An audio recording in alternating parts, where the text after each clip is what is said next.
Andrew,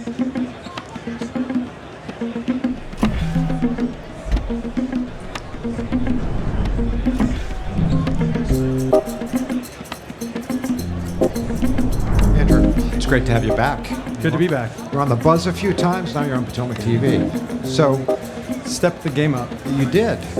So, we've talked about your EPS era, Yep. and now you're in a new era, Greenix. So you went from the non-door-to-door guy who was running the M&A program doing, how many deals did you do, 50, 60? So EPS did 100 over their 10 years. I did 33, Okay. about the same size, just bigger deals Okay. over that 5.5 years. Yeah. And now you're in one of the largest door-to-door players in the country. So how big is Greenix now? Yeah, so we're the 12th largest pest control company at the end of this year. We'll clear 120 million of revenue, Okay. net rev. So yeah, we're proud of it. What's your role over there? So I'm the president and chief strategy officer. So we have chairman, CEO Bob Nielsen, ex-president of Burger King, and then me and another president report to him and split out the reporting structure. I handle pretty much all the support system, CX, finance, everything but operations and door knocking. One of my biggest questions for you today, and you and I have kind of chatted a little about this over time offline, but what are your, again, you came from a non-door-to-door world. Yeah.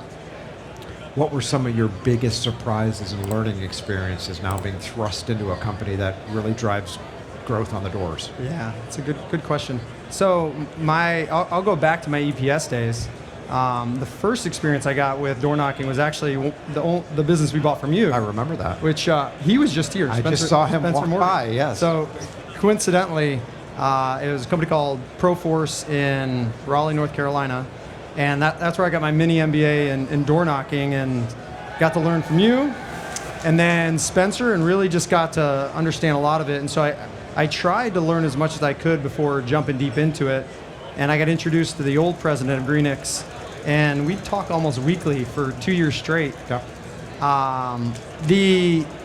That being said, living it and being in the business, you learn a lot more. I think the intricacies of it is there's a bit of a faceless persona to door knocking.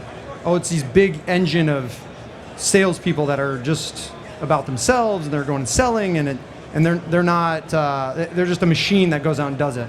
What I learned and have learned, it's a lot of little, a lot of good leaders, people that want to do good things, being led by others, but they're young, impressionable, and for lack of a better term, success comes down to those relationships at a granular level, and from the moment they come into the fold of a sales organization, what's the ethos, what's the objective, what's the culture, what kind of quality metrics you're trying to put around them, because if they learn it right from the get-go, you can build a really good sales organization. But if it's come with the persona of, we're here to make money, sales at all costs, do anything you can, say anything you can, and they learn that, you can't unlearn that later on.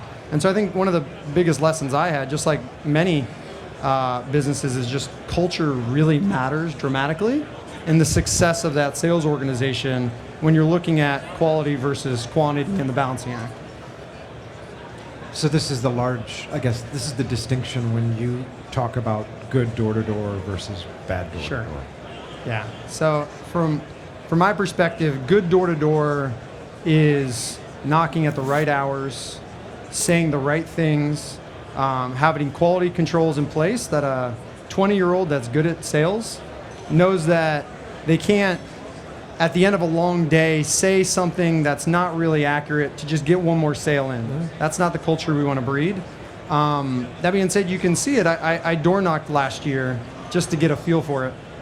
And did you sell any accounts? I sold 2. Okay. Is that good or bad? I was petrified I would sell none. Okay. And I'll do a quick story. I showed up, it was in the suburbs of Detroit. I walk up on a house. I'm from Tampa, Florida. It's got a Tampa Bay Lightning hockey flag on the house. Guy says he wants pest control. Everything. Stars were aligned, right? He lived in Tampa, 2 blocks from me in my current house. I was like, great, perfect sale. I get it. I couldn't close him. Why? I'd love to say it was because I was. It's just hard. It's a hard job, and so, and candidly, the better salespeople probably could have got it done. Yeah. But day one, I don't know. I think I'm a pretty decent salesman, but fell apart. And I called my wife. I was like, "Oh, I'm gonna bagel today. I'm not gonna get any sales." Sold 2 after that. Felt like I got some credibility, but 2 for first day is pretty good. Had you had training? No, I just went and ran it. But I think I've talked pest control enough that I can communicate it effectively. But the difference was after 4 or 5 hours of not making a sale, which a lot of these people do, the urge is to say something that will get you over the finish line with these objections. And so you understand why they're not bad people making bad decisions trying to harm people. They're just trying to do their job. And so how do you build a culture where you train them effectively to close effective deals in the right way? And that's upon the company to spend the time and energy and resources. And not all companies know that path. They just know that they want sales. And so they'll create a lot of incentives that aren't necessarily aligned with quality. And so if you can align with quality, we've seen just phenomenal results, not perfect, but phenomenal results selling quality with quantity versus some that have really pushed the quality or quantity over quality. And in that, you can get a different culture and a different product in there pretty quickly when you do you both go both directions. And so, and a lot of people see this, and they come in their neighborhoods, and you'll see a lot of traditional pest control owners that are frustrated with door knocking because they can say things that aren't true on the doors, and it happens, and we squash that.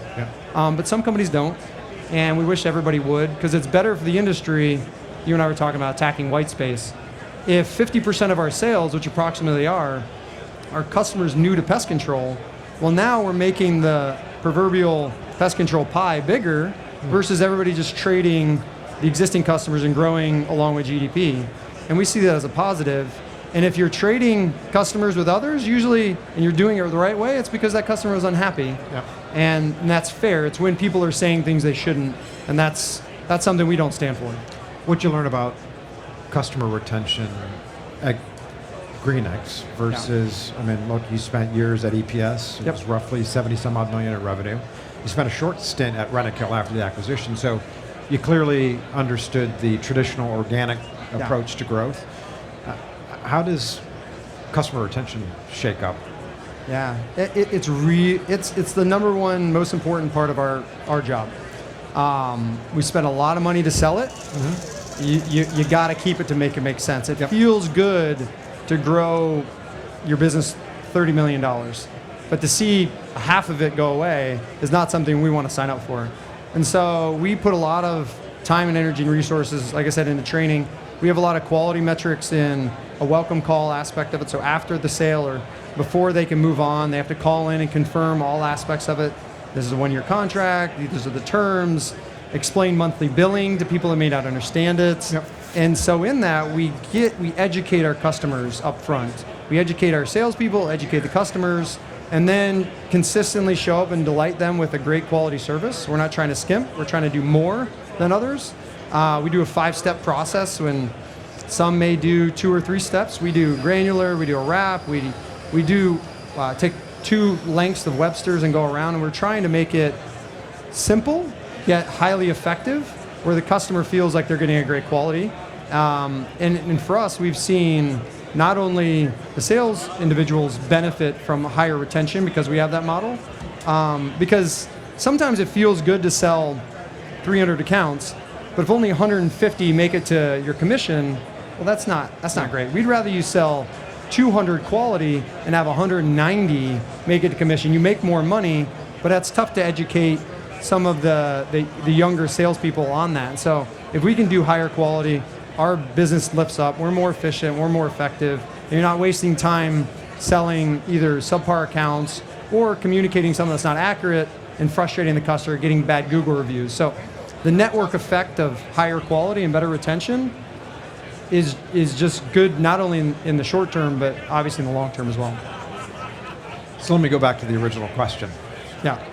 Having done all the things that you guys do in order to attempt to onboard effectively and retain the client, is there difference between retention rates from door to door versus traditional?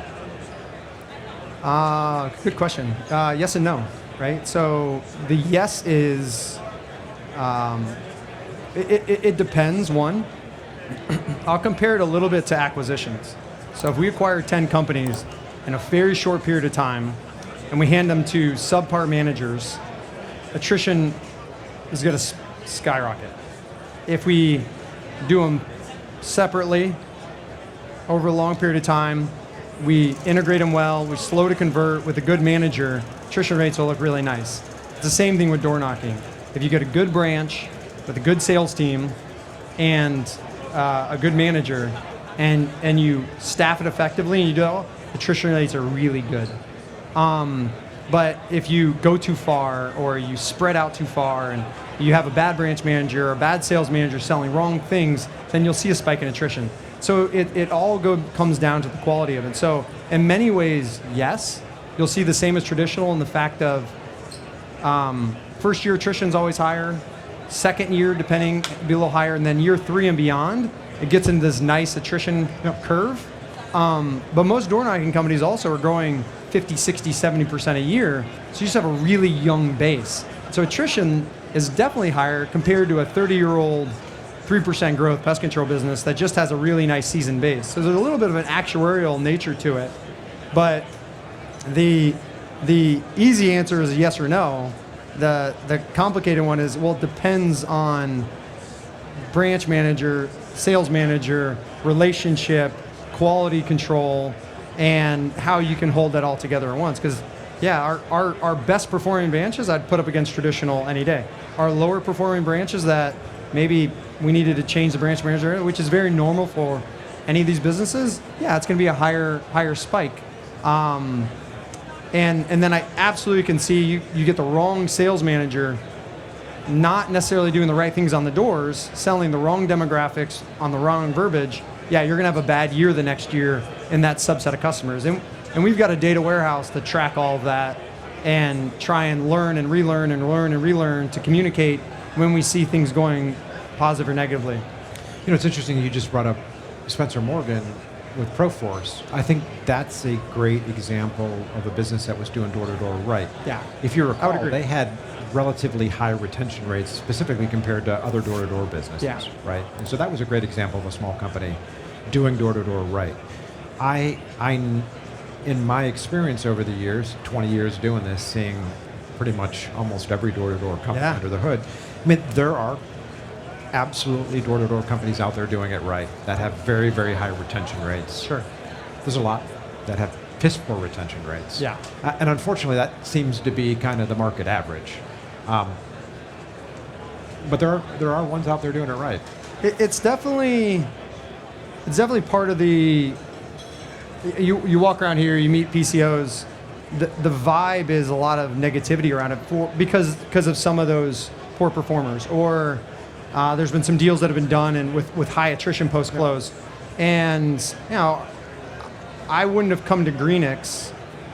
I like growth. I don't like stagnation. What I liked about EPS was we were trying to get bigger and badder every day and grow a really quality company. The ethos of a Greenix is to do it the right way. I wouldn't have wanted to be here any other way. And so my hope is that we can continue to be we'd love to be the blue chip player in the space that sets a bar for quality with quantity, but quality first. Unfortunately, just historically, there's a lot to overcome reputation-wise, and that's good and bad, right? That's an opportunity depending on the way you approach it. But for us, I think attacking the white space in a quality way is really good for the industry, and I hope that's proves true in the long run. So I think when I look at door-to-door, there's two broad dynamics that are in conflict with each other to a certain degree.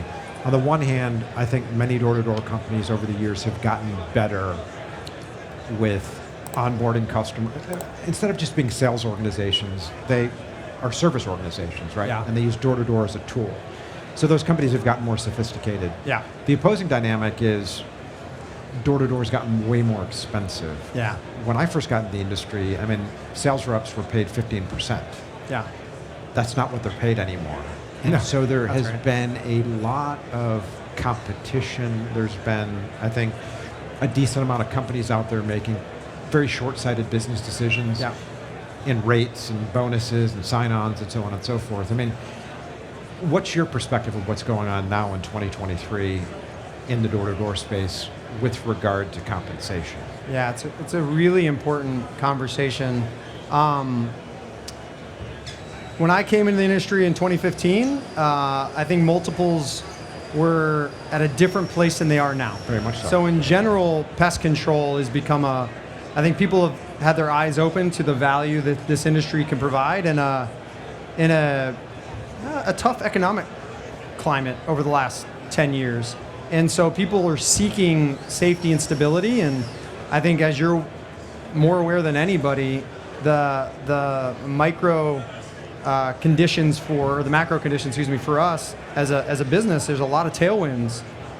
You have the baby boomer generation that's retiring. You have the millennials, the non-DIY, they want to outsource generation, 2-income households, move to suburbs with COVID, essential business. There's a lot of positive to this, and people have seen that. And so in that, they've seen, okay, well, this business can produce a lot of free cash flow. It can be really valuable. And so that's lifted the multiples and acquisitions and then transferred that into door knocking, because it's tough to grow more than 10% organically unless you're doing M&A or door knocking. And so if you want to make leaps and bounds growth, you have to pay for it in certain ways. And that's become comparable. There are people that have been able to do a little more economical, but compared to 15%, yeah, it's definitely jumped up. Now, the good thing about it, which businesses used to be built on door knocking to sell them. Boom, I want to build it, sell it, outside of the original, Clark Pest Control that got built on door knocking. The origins of pest control is around door knocking. But these teams of young college kids or afterward taking summers and going selling, that aspect of it is relatively new when creating a sustainable business. And so the good thing about paying a higher price is it forces you to focus on quality. Because if I'm going to pay 15%, whatever falls off, so be it. But that's still a negative, in my opinion, from the perception of the customer, perception of the business, et cetera. Like, it's a lost opportunity. At a higher cost, it forces us to say, okay, we got to treat these customers like gold. And we can't just sell accounts. We need to sell a business that's repeatable, it can grow, and has high retention rates. And so, yeah, it's troublesome, but the opportunity is now it's forcing you to cherish every one of those customers. And if everybody in the industry within door knocking can approach it that way because of the cost, well, then everything is lifted up from a pest control perspective, because it's better Google reviews, better reputations, stickier customers. Everybody wins. None of us win when we have bad actors, whether in the door knocking space or traditional, because the pre-treat market has its own issues. Fumigation has its own issues. Even traditional pest control companies at times, WDIs, others, have their own issues. So the more we can lift up on quality, I think the better you can justify a higher cost. As much as obviously as a running the company, I prefer to have more flow through on cash. But in general, we see the value in what we can do long term, especially when you look at from pest control as an LTV in the 4 to 5 year range and beyond, and what you can do from cross-selling and building the network effects. It still makes a lot of sense. But I feel like we're getting really close to a level, though, that won't make financial sense going forward. And I'm interested to see if you agree with that or not. There's always a breaking point. Yeah. Right? Right. Whatever kind of car you drive, there's a point where it's a great car for this price. And it can be an absolute phenomenal car, but for a Toyota Camry, that's awesome. To spend $90,000 on it doesn't make sense, right? And so even though it's a great asset and a great thing, there's always a price point where it doesn't make sense to continue in that path. And where that breaking point is, I mean, I've got my own internal math. It also just depends on when you're starting. right? If you're starting a door knocking company from scratch and you're starting at the high end of the range and you're not bootstrapping yourself, I wouldn't advise that, right? Because you can do it at a lower cost by putting everything together and doing it yourself. Now, at our size and scale, we need systems, we need leaders, we need processes. And so that creates some more cost, but then we have leverage on purchasing power and other things that help us out with that. Yeah, I don't know where that breaking point is in particular, but it's definitely something we think about and talk about often, and hopefully sales managers understand that. I do think a component that makes a difference is there's ownership structures that allow you to invest in people without having to give them dollars immediately, and that's really important in the space as well. There's cash versus equity versus long-term interest, and so how do you balance those out to make it the right incentive structure while P&L and balance sheet manageable? That's upon us to figure out how do you do that sustainably for years to come. Because I think you've seen this is a new age of door knocking. You've got Aptive that's $400 or $500 million. You've got us at 120 million. You've got EcoShield that's large. You got a lot. The biggest, I think, the largest amount of sustainable door knocking companies that are out there in the space right now than it's ever been, from my perspective. So how do you keep that going? Do you have to diversify? Like for us, we do less than 50% of our sales in door knocking. So that diversification drops our overall CAC while allowing us to do all by being diversified. To me, that's one of the most important parts of diversifying in your channels.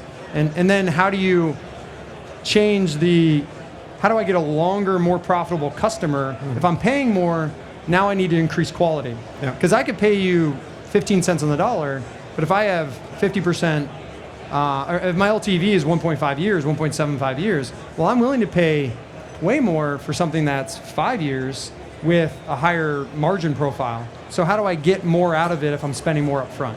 That's a lot of the way I think about it. I caught up with David Royce last week, and he told me if he were starting today, he would have not been nearly as successful as he's been. Starting today with today's prices, he's I would have never been able to do what I did. That's right. Period. And so I think it is a more challenging environment for the smaller firms out there. I 100% agree with that. I mean, it's just you have to have deeper pockets compared to what he did. Now, he grew so fast that I think you either have to grow slower or you have to come with more capital up front in order to do what he did. So I agree. What he did was unique for the time. At the same time, the valuation space has changed, so it also depends on what you're planning to do with the business in the long run. Yeah. I mean, look, I in years past, door-to-door was used to build up a book of accounts, turn around and flip them. Yeah. Now folks are using it to build long-term, sustainable assets. So over at Greenix, you're focused on, is what you guys are doing on the doors come under your strategy part? How much you'll allocate to door-to-door versus other?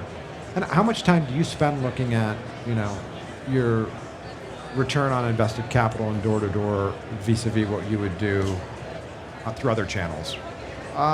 Is that a daily analysis for you? Not daily. I mean, it's definitely annual in the fact of what do we want to subscribe for next year? Are we going to be oversubscribed, undersubscribed? It's very difficult, as you're well aware, to hit your sales target exactly. And that's in any sales channel, especially in door knocking, because there's the amount of people you're recruiting, you don't know how many people are actually going to show up to the market, and then you don't know, are their managers going to have a per rep average of 100 or 75 or 125? Are they going to stay longer? Are they going to come earlier? And so you have to have a range and be willing to manage through that range. If not, you have to have an overflow option, and that's complicated, but it's possible. So we spend the full year talking about it, and then come budget season, which is right now, you have a lot of conversations of, okay, what do we want it, by which market, and we actually break it down into zip codes and somewhat neighborhoods as to what are the target areas and where's the best opportunity for us to grow. What I've found is demographics matter almost as much as who's selling what they're saying. Hitting the right neighborhoods is so important from a sales perspective, because the size of home and the socioeconomic status of the customers you're selling to, this is it feels like a need business. Mm-hmm. We all need to manage our pests, but to have a professional service serving you, it's a want. It's a part of your discretion anyway. You got to get those bugs out of the house. Who's really good at doing it? Well, there's a certain subset of customers that just hold on to the customer base longer. And so how do we enable our sales professionals to understand where to go in the right markets to do so? But yeah, we have a lot of conversations of, do we want 20% more? Do we want flat? Do we want 40% more? And it's a lot on just who we're going to be next year and the years after, because you're spending a lot of money to build that, but that creates another base to make you have a bigger year next year. So if I spend more on door knocking this year, my P&L looks worse from an EBITDA perspective. But then my next year, the flow through looks better, which I like to equate to, okay, if next year I could acquire 10 million of recurring revenue via an acquisition or via door knocking, obviously the two are going to operate differently, but I'll have a bigger base next year in either situation. Do I want that base, or do I want the money in my pocket that I would have paid to do either the door knocking or the acquisition? And that's a board level, ownership level discussion of allocation of capital, which you get better than anybody. So, two questions that popped up with what you said. You talked about the demographics of the end user. Yeah. Does that inform your decisions both on the door-to-door side, which you mentioned it does, as well as non-door-to-door advertising? Yeah, absolutely. So we live, there's a phrase, the old owner of Concentric, who's EPS is private equity, Harrison Staines, you said, in God we trust, with all others bring data. Mm-hmm. So for us, data is the driving force. Which customers perform the best for what we're looking for, and then how do we attract them and get as many of those customers when they're available as possible. So, but we do that across all of our channels. So there's Service Pro sales, inside sales, door knocking, and then we've done. We're about to close on our second acquisition. Not nearly as many as we did at EPS, but still something we want to have as our growth channel. And that was going to be my next question. We'll take a quick second here. Dylan? Bar is not open today. Okay. I wanted to try to order a drink, Andrew. Acquisitions. Yeah. You guys are closing your second acquisition. What sort of discussions does a firm like yours have in allocating capital between, traditional marketing, door to door, and then of course you've got acquisitive growth? So when you guys start to think about, are you looking at it saying, well, we've got a door to door team we can deploy, or we go out and do a deal? What's the risk adjusted return on each of these avenues, or how do you think about that? Yeah. I think of it from a dollar allocation perspective. I've got 4 different channels I can throw dollars into. Which one is going to have the highest IRR? And so sometimes that's door knocking, sometimes that's M&A, sometimes that's inside sales, sometimes that's Service Pro sales. Because if I over throttle Service Pro sales, which is mainly cross-sell related, I may start causing churn with my customers. Mm-hmm. So I push that too hard, I may become value destructive if not done right. If inside sales, I may start scraping the bottom of the barrel on leads that I'm not as excited about. With door knocking, I may hit zip codes I not. So every market, every situation, and the way I think about it is it's a constant rejiggering of where am I getting the best return from a CAC perspective and a quality perspective in that time frame. Because I think the idea that spending more, great example would be, would you rather have a $20 lead for a bed bug one-time treatment, or would I rather spend $70 for somebody that searched preventative pest control in my neighborhood in a really core, attractive zip code? I'd rather spend $70, which is more than 3x that of the $20 bed bug lead, because now I'm going to get a 5-year LTV on that customer if I can close it, versus a one-time shot on bed bug in a probably a non-recurring customer base. Right. So when I look at the dollars, I think there's the short-term idea of what's most expensive. And you've had this conversation, right? This is why some acquisitions are a lot more expensive, right? They're a quality asset. I see the same thing with leads. And so when an acquisition comes up, I look at a lot of deals. We pass on a lot because I know what we're able to handle, what fits within us. And then when that right one comes along for us, I'd rather spend up on that one and then go wide on doing a lot of deals that may not fit for us particular.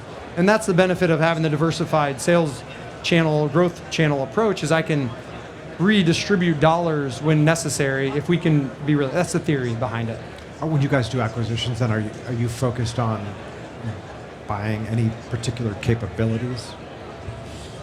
Or is it just a density play? Right now, I would say no. So the first acquisition we did was 5 new markets, 1 tuck-in.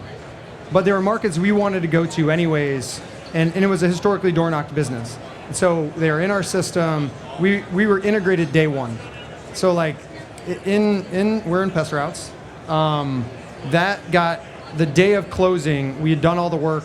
They're in our system. We're in our system. So our call center had access to the data. Routing had access to. It was a really efficient integration, and so that fit really well for us because we didn't need to spend a lot of time having them out of our system for 2 years, running separately. It fit in our model. Yep. Changed the name in 6 months without really any disruption because we were slow and methodical about it, and we now had 5 new markets to go do door knocking because eventually you run out of zip codes that you can send teams to.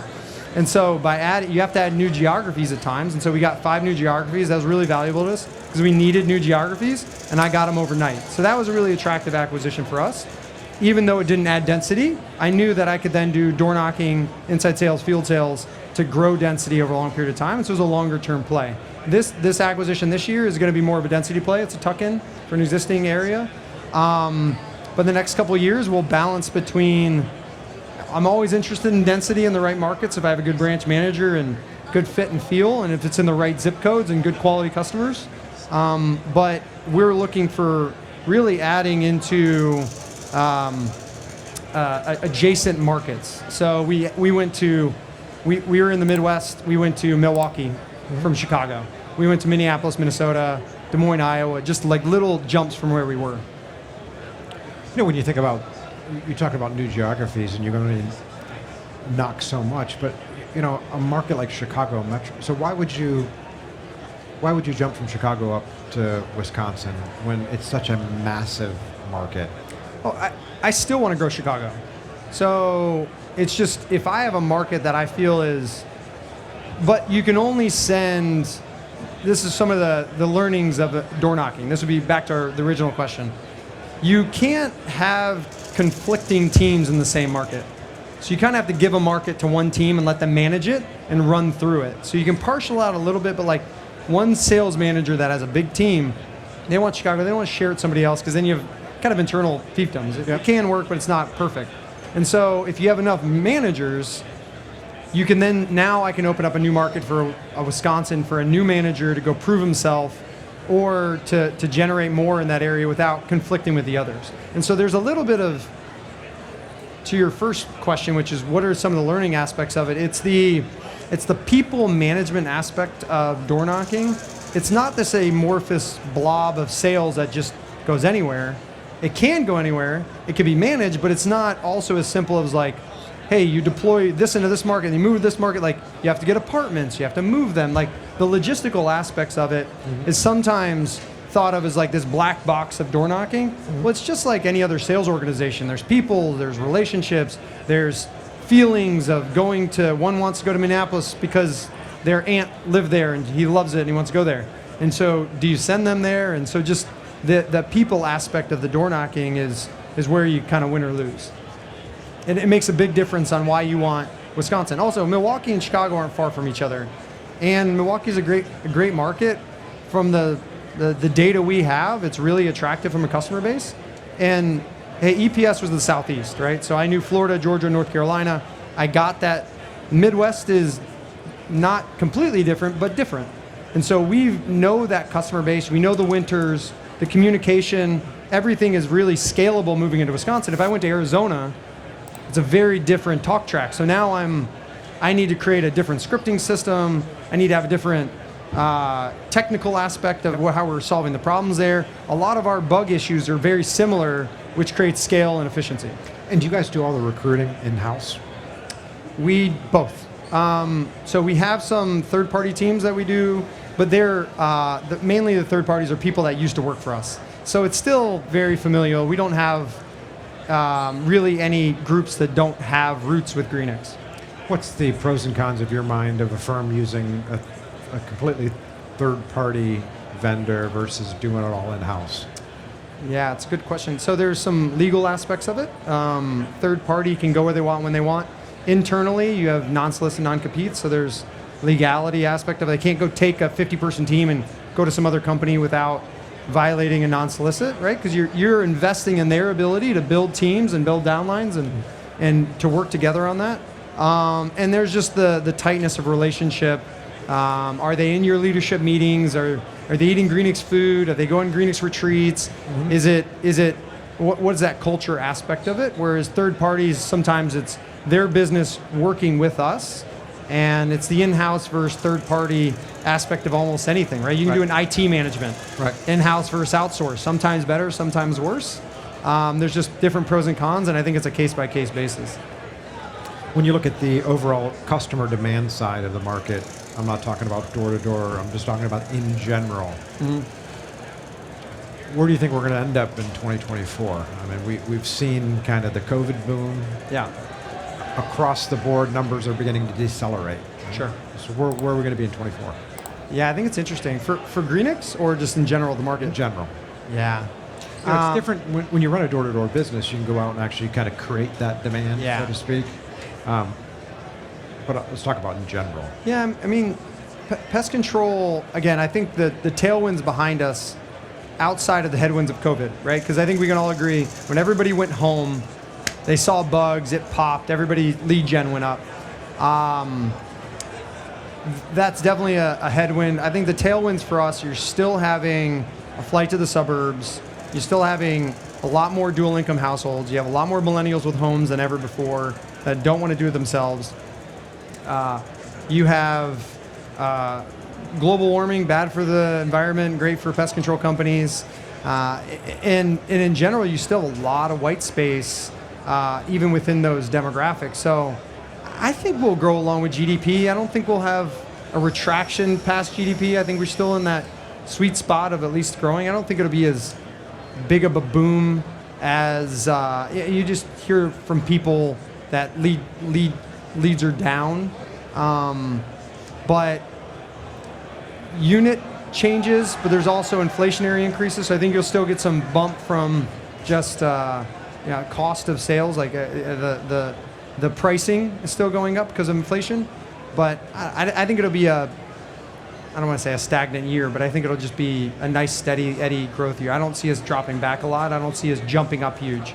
But I do still think we'll grow along with GDP and slightly above it, just like historical. Mm-hmm. I don't know, I'd love to hear your thoughts on it. Yeah, I mean, I think it's going to remain a GDP plus business. Yeah. Clearly, like you said, there's a lot of tailwinds. And we see, I think it's pretty easy to see penetration rates continue to increase. I was going to ask you, here's the question, Andrew. I just had it at the tip of my... Why do you think of that? Oh, yeah. Price increases. Yeah. You just mentioned price increases. I mean, we saw price increases in 2023 of, 5%. Some were doing 15. I saw 20% price increases. Obviously, it depends on what base you start from. That's right. How will you guys start as we start to approach the 2024 season? A lot of people will do price increases in the early spring. Yeah. Where do you think that'll shake out in 24? As a percentage? Yes. Yeah, interesting. I think the 5% mark is probably going to be. I think the 10% days are probably done. Yeah. Across the board. I think if you've got our approach, which I'll speak to, is more tailored to the customer themselves. If I have a customer with a 1,200 square foot home and they're paying $55 a month for pest control, yeah, I'm not going to go hammer them, right? I'm going to go nominal. And they're in their second year of being with us. Yeah. Hey, 3% increase sounds great, right? Do I want to jump? Now, if they're have a 6,000 square foot home and they're at $44, yeah, I may hit them with a 10% and say, hey, you can afford it. House is big enough. We actually probably undersold you. And so getting really specific about it, I think landing at that, I think as an industry, that 5% range. And I bet over the next 4, 5, 6 years, it'll come back down to that 3% range unless we continue in Run an hot, excessive inflationary environment. If so, then I think it'll tag along with what inflation represents, which is still well above the 3% mark. You guys, so you mentioned it's kind of individual. You're actually you're running an analysis on individual customers. I mean, is there a specific time of year that you do price increases, or is it ad hoc throughout? Specific time of the year, usually earlier, prior to summer season. So the idea of it is, in our mind, is I want to increase you right when you need us the most. Yeah. So you can wait until people are coming out of contract, but if you sold them in late of the year, you're not going to get it in your fiscal year, and the customers are going to go into winter time. It's a little more susceptible to attrition. Again, attrition's our guiding light. If we hold on to our customers, cash flow comes and everything looks really good. And so we try and pick it at a time frame a year that maximizes the return, also maximizes the time period where they call in and say, hey, what's with this cancel? Hey, we're coming every season. You're going to need us. Let's see it through. And it's a better conversation than, hey, there's snow on the ground. Why are you increasing my rates? Yep. Even though the pests don't die, they're still there, they still need the service. They don't see the need as much as they do when it's 95 degrees out and sunny and humid. When you look at retention rates, are you looking at, like you specifically, are you looking at monthly churn? Are you looking at kind of that open and closing portfolio method where you'll take customers on the books beginning of the year, end of the year? How do you look at it? Both. Yeah. So I think there's a run rate attrition, and then there's base cancels, and then we look at it by channel and by year. So we'll break it out into 0 to 12 month segment, 13 to 24, and then we'll break it out in 2 more years of 25 to 36 and 37 beyond. I really like to look at the 25 plus category. Mm-hmm. So anything that's made it past the 2 years, because we do 12 and 18 month contracts, and depending on when you're sold and how it all works, we've seen it to really shuffle out after 2 years. And once you're with us, that's when the big drop. And so we like to look at it by branch, by sales channel, by those different cohorts, on a run rate, as well as a base attrition perspective. But historically, base attrition has worked in door knocking because that's when it's commissionable. Yeah. Right. You've paid the piper. So what are you going to do to keep that customer? And that's an important factor for us as if anybody calls in to cancel, or we're willing to do anything to keep them. We do everything we can up front, but we'll be especially aggressive when we're post-commission.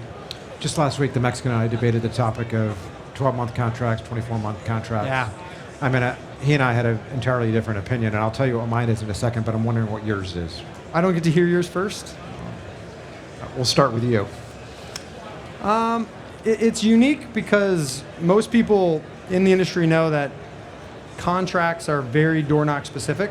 And it's just the salespeople want to know that you're not just going to let Mrs. Johnson out 3 months into it because she agreed and then got cold feet, but she signed on for it. So it's unique to this space.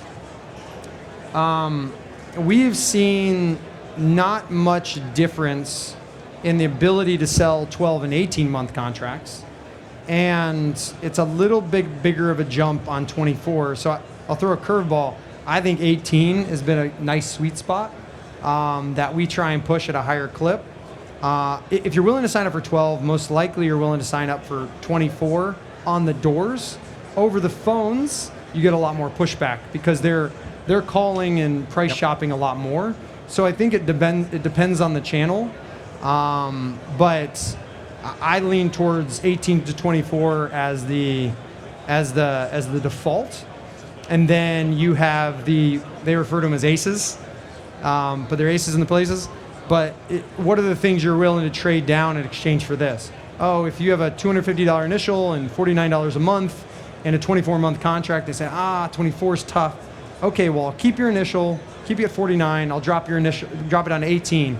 or 20 or 12. But then I got a higher initial. So what you're willing to trade depends on each of the situations. So I don't know where you land, but to me, I started the 1824.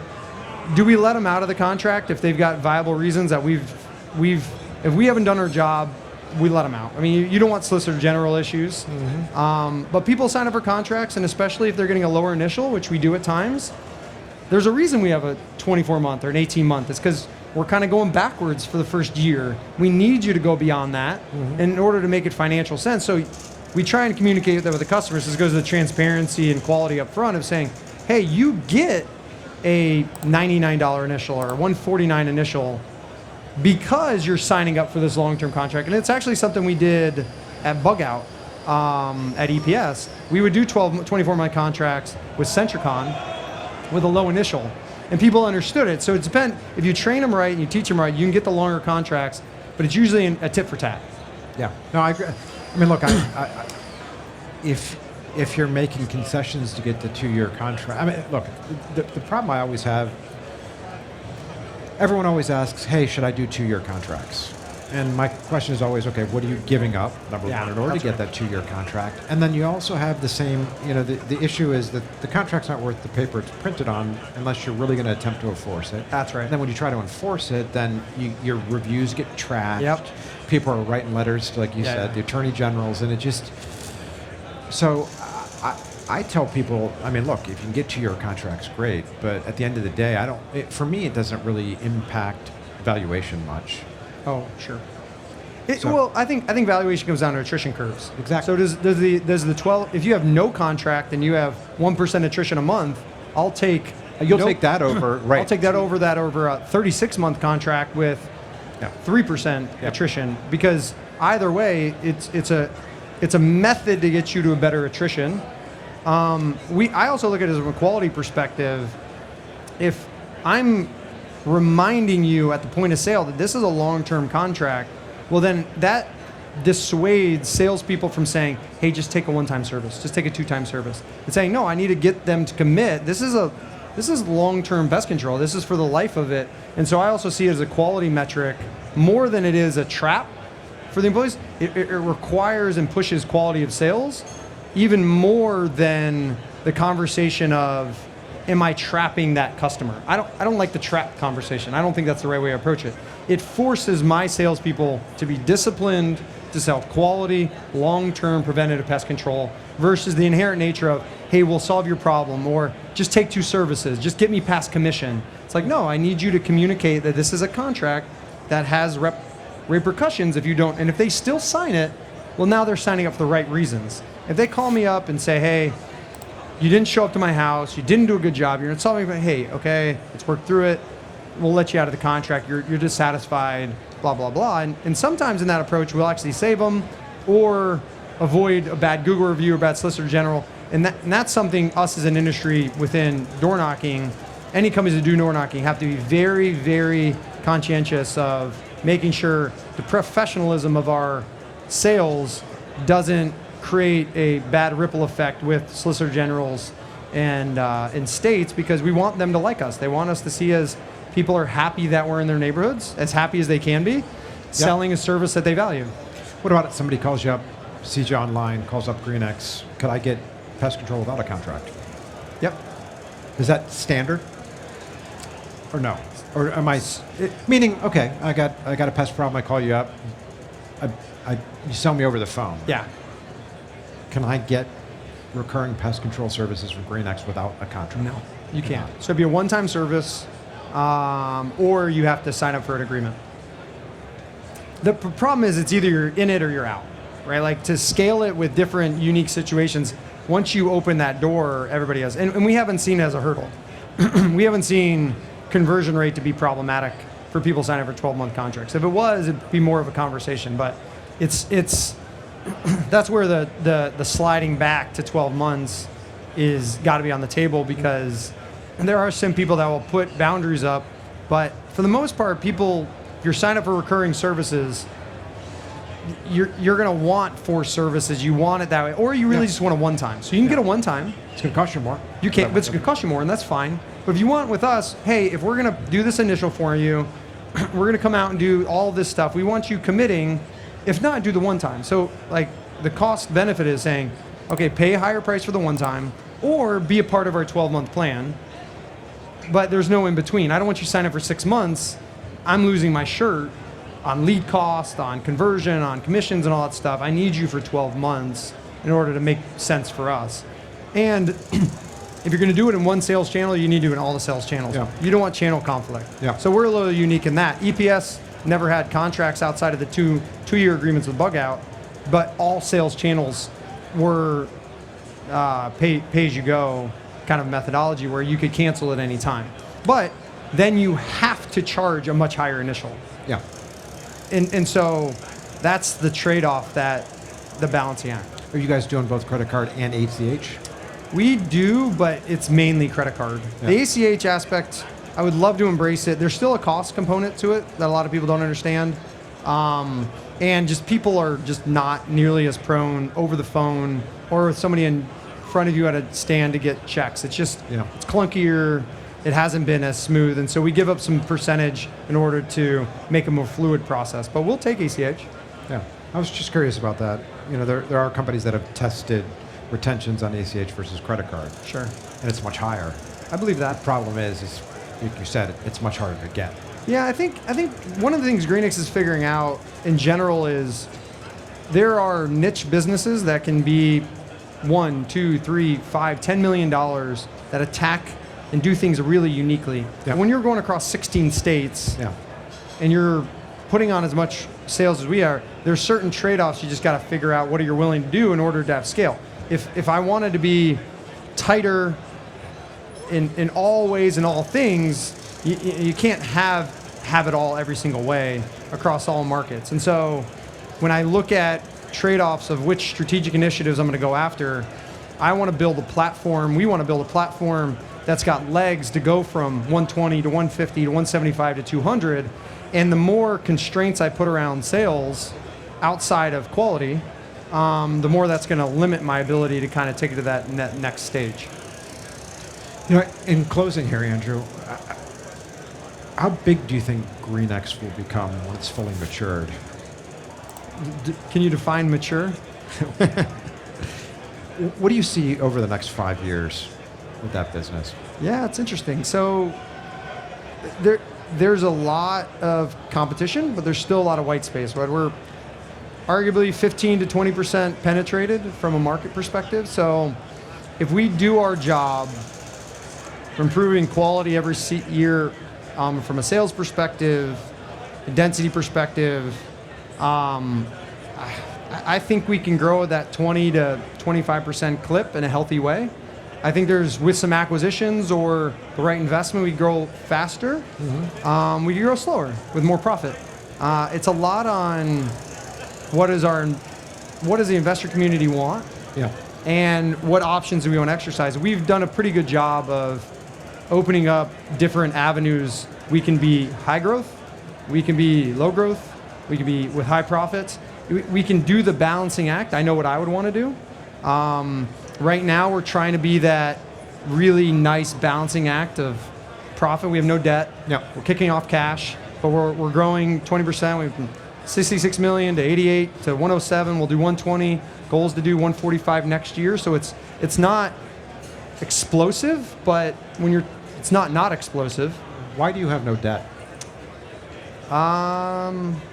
Great question. I think it's more along the lines of not being debt averse, but the idea is the perception in the industry, as you're well aware of, is door knocking companies, they can grow, but can they kick off cash? Can they be repeatable? And the only way you do that is you build a seasoned book of business. And the only way you build a seasoned book of business, the thing I can't do with Greenix is make us a 30-year-old pest control company. Yep. Can't do it. So what I can do, though, is hopefully give all of the great customer experiences that an Orkin, a Terminix, a Cooks, the historical businesses that try and do it right every single day, the regionals, the Macaulay services, that go about it in a really good way to give that great customer experience, and then work as many customers into that 25 plus bucket as I possibly can while still growing. Mm-hmm. But one of the benefits of acquisitions is you can add customers to that 25 plus bucket overnight with an acquisition. Organically, I can't. I can't season that book without acquisitions. It doesn't mean that that organic customer is a bad customer. They just can't get into the fold quick enough. So by slowing down growth, when I first started, we were 70% customers within their first 18 months. Now we're at 35%. So we're getting a more seasoned book, which creates a better attrition curve, which creates more stability. By doing that, we've got a less risky asset in the long run. And so there's the argument of, are we kicking off more cash? Or are we building a more seasoned, steady Eddie business? And I would argue that we're a more seasoned, steady Eddie business that then secondly kicks off cash. And we're owned by private equity. Private equity loves EBITDA. And so the idea that we can prove the model that we can be a consistent cash flow generating asset that does door knocking at the same time is a little bit of newfound territory in a lot of ways. Now there's others doing it, but it's historically everybody's negative EBITDA or really low single digit EBITDA and just really young base of business. We're trying to say, okay, how do we keep growing while having our cake and eat it too? I guess my point was, I would imagine your financial sponsors look at this and say, why do we not have an optimal capital structure? When I made the point about debt. Oh, you feel like adding debt would increase our... Well, you're all equity financed. I would imagine Sure. it would make sense. I mean, look, Rollins for years, Gary Rollins used to get up there and say, we have no debt, and like we've got historically low interest rates, so Sure. it's a very poor capital structure for the current environment, right? I think it goes to the allocation of capital. If we were going to do, I think the best place to place it, if you're going to go with the debt process, is to go do acquisitions. Yeah. But I also am a firm believer in there's a lot of growing up that Greenix has done to grow into a true platform where we feel like we have. When I first got here, we were on QuickBooks. Yeah. They were doing a great job from a data-driven perspective, but we rolled out Workday, HRS, and GL. We've got Domo as our BIBA platform. We've got a data warehouse we just launched. So building the bones of this business so that when we do press go harder, it produces a quality result. We need to do some investing at that time period. You also have higher interest rates coming. But for us, the dollars we could have easily invested in were door knocking, but the market isn't asking for a negative EBITDA door knocking business. They've said, hey, We don't want that. we don't know. Yeah. I don't. So we're trying to say, I'm not saying that I'm not against that path. If you can do quality while you're doing it, like I'm fine with that. But if you're talking on the broader financial markets, they've consistently spoke of, we want EBITDA, we want cash flow, we want stability, we want seasoned book of business. And we couldn't do that by continuing to be 75% first year customer base. And that's where I'd probably put the debt to. So then I would have to go to acquisitions, and that's a possibility. But the hope is that we've built a blueprint in these last 3 years of a business. So not just, it started day one when Bob Nielsen came on and invest in the business and building a great ethos of an operator business first, door knocking as a secondary. Yep. And the take from there is saying, are we a true platform where we have a Greenix difference? And we actually do things different, the non-commoditized version of what we are. We don't want to be everybody else. What makes us different than others? And number one is the people, finding great people, training and developing them, motivating them and retaining them. If we can do that at scale, well, when we do an acquisition, we can roll out the Greenix difference, and we needed to build that playbook, and that's what we do in the last little bit, and roll out our data to them and say, hey, it's really easier to run your branch because we're giving you everything you need to see to go attack this problem, that problem, this problem. Yep. Whereas historically, a pest control business, from my perspective, is the branch manager dynamic enough to do all the things inside their head, running reports, doing this, feeling that. We're trying to make it so simplified for them that I think it's Bill Pollard talked on it, of allowing ordinary people to do extraordinary things. And so how do we create processes and data-driven approach that allows them to do that? That allows us to be truly scalable. So by not using debt, I think it's not because we couldn't, I think we wanted to take a more conservative approach. One, I think it was the right time as a business to do it, but secondly, I also think that's what the market was asking. Yeah. First, then to the second. Yep. It doesn't mean we're not against that. We have I think a $10 million line of credit with JP Morgan we used on the acquisition, paid it down. We're not averse to debt. It's just got to be the right opportunity, and we want to make sure that we're, again, door knocking business has been known to go full throttle. We wanted to make sure people saw us as a balanced approach to business. I understand that. And so going harder in with more debt just made us look more risky. Well, Andrew, I always enjoy chatting with you. As you were talking, and maybe I just remembered you owe me a dinner in Tampa from a bet some odd years ago. That's about right. 4 or 5 years ago. Weren't we supposed to get, what, I pineapple? don't remember the name. Some kind of pineapple drink? I do owe you dinner. I forget what the bet was. It was, you wanted me to throw sort of a word into a PCT presentation. I can't remember what the word was. You did it. I thought it was pineapple. It may have been pineapple. I'm going to have to come to Tampa to collect. I will be there towards the end of the year, so Oh, good. I'll let you know. All right. I love that. Brother, I appreciate you coming, man. Yeah, Great thanks seeing for you. having me. Thanks for being on. Really nice.